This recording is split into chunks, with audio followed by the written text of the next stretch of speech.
that it commenced amidst a phase of youthful indiscretion, propelled by a heedless embrace of recklessness, unaware of the grave repercussions lurking on the horizon. As she grappled with the precariousness of her mortal existence due to a drug overdose, a surreal instance unfolded, suspending her within a temporal stasis where questions of spirituality, or the lack thereof, became inconsequential. In desperation, she fervently offered prayers to a myriad of divine entities, beseeching assistance and directing supplications towards a framed image of Swami Saa Danda, an influential figure encountered during her academic pursuits. Amidst these rituals and the ceaseless chanting of her personal mantra, the tenuous thread tethering her to earthly existence appeared to diminish. The unexpected journey she undertook presented a profound twist. A traverse through a timeless tunnel, a recurrent element in tales recounting encounters near the threshold of existence. Yet, her passage was not passive. It carried her forth, cradled within a cocoon of warmth, tenderness, and a rhythmic pulsation akin to breathing. Suddenly, the movement halted, leaving her in a state of bewildered stance, while the nature of the ground beneath her remained an unsolved riddle. An abyss surrounded her, an absence not merely of sight, but the complete dearth of any perceivable components. Amidst this void, she stood solitary, accompanied solely by an incandescent mist, radiating from within. Within this isolation, she became aware of her seclusion and the sentience embedded within the radiant luminescence. Her emotions leaned toward bewilderment rather than fear, a crossroads where her precise whereabouts and her very footing remained ambiguous. Absence of visible companionship, her calls echoed unanswered, breeding a mounting sense of frustration.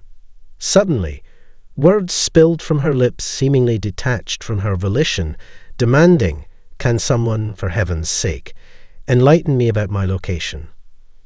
At that moment, an entirely unfamiliar voice reverberated, far beyond any auditory familiarity she'd ever encountered. Importantly, she didn't hear this voice through her ears. It pervaded her entire essence, resonating through every fibre, akin to a celestial tuning fork. Thus commenced her encounter transcending the mortal realm. The voice gently chided her for her choice of language, serving as a reminder of her circumstances. Slowly, the realization dawned upon her. She was in the presence of the divine. Consequently, her curiosity surged, unleashing a cascade of inquiries. Her query regarding the proper appellation for the divine yielded a profound response. "I've been called by all those appellations and myriad more, yet none encapsulate me."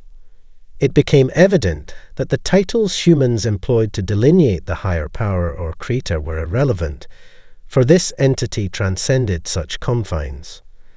When she ventured to question the gender of God, her curiosity was met with laughter, unveiling a benevolent and jovial nature within the divine presence.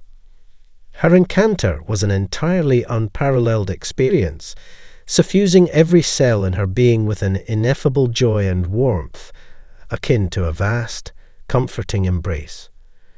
As she immersed herself in this transcendent state, time appeared to halt, while 8 earthly minutes slipped away.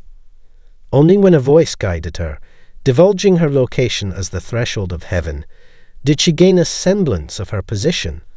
Despite the absence of a visible gateway or stairs, the voice assured her of her placement. In the presence of the universe's architect, she harbored no reservations. Next came the eternal question, God's gender. She was not alone in her puzzlement, as a chorus of laughter ensued. The deep, resonating male voice said, "I'm neither," followed by the softest, gentlest, and most feminine voice saying, "Then again, I'm both." At 25, she began a quest with seemingly trivial questions. Her curiosity explored the nature of miracles and the Bible's sacredness, questioning whether the Bible truly spoke for divinity. Throughout her transcendent dialogue, many questions danced in her mind, demanding answers.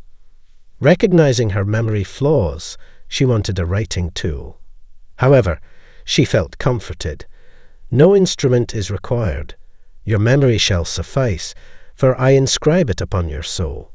She didn't understand this declaration at first. After returning to reality, undeniable evidence confirmed her extraordinary encounter, which she meticulously documented in her book.